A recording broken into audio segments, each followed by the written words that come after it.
Coming to you from Pocono Raceway, Indy.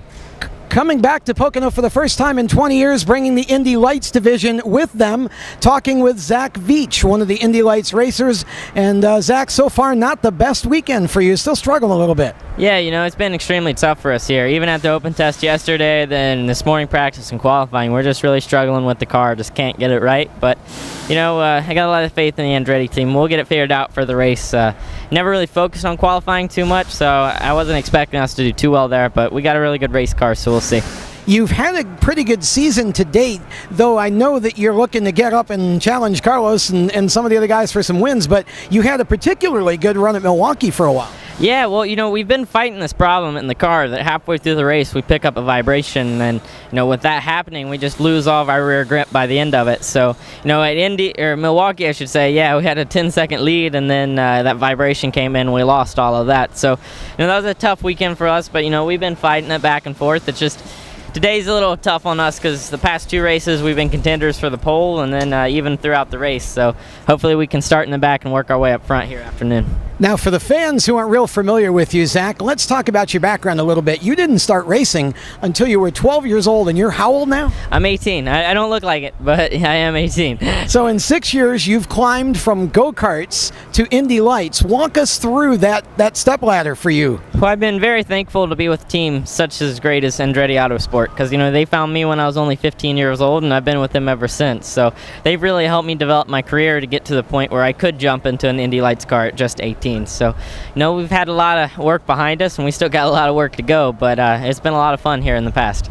In addition to your work on the track, you've also been very active off the track with several different causes. Talk about some of the causes and some of the folks that you've been involved with, things that are very important to you, things that you're passionate about. Yeah, well, I always did a lot of things with anti-bullying and anti-distracted driving, just because I've been affected by both those in my time. In what way? Well, I was bullied in middle school when I told all these kids I had this crazy idea of wanting to be a race car driver one day.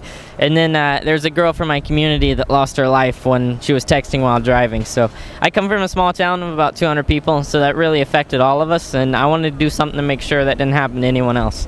And you've also written a book. Talk about that and what inspired that idea. Well, my first year with Andretti, I always got the question of what advice did I have to give to teenagers, and after the 99th time or so, I thought, well, why not write a book about 99 things teens wish they knew before turning 16? Can you just talk about some of what's in that book? Oh, there's everything. The main idea is, though, just working hard towards your dream and never giving up on it, because at the end of the day, that's what matters the most. And speaking of hard work, there are an awful lot of people who work hard to help you to be where you are. Let's talk about them a little bit. Yeah, well, for sure, all my guys in Andretti Autosport have worked extremely hard, and, K-12 as well. That's actually why I'm able to do this. They're the primary on the car, but that's where I finished up my high school education at. So traveling all across the world, I had to do it online. So K-12 gave me this opportunity like it does so many other kids as well. Talk a little bit about the difference between an Indy Lights car and an Indy car, and talk to us about what your stepladder plan is to get to the next step as far as when we might see you in the big cars. Yeah, well, the biggest thing is just speed. They have another 250 horsepower than the Indy Lights car, but you look at Indy, they were doing 230, and the race we were doing 202 going down the front straight. So, I guess 28 miles an hour really isn't that big of a difference at the end of the day, but just the overall size of the car is a lot bigger too. So it just takes a lot more to drive, and hopefully we'll be in the Indy 500 in the next couple of years or so.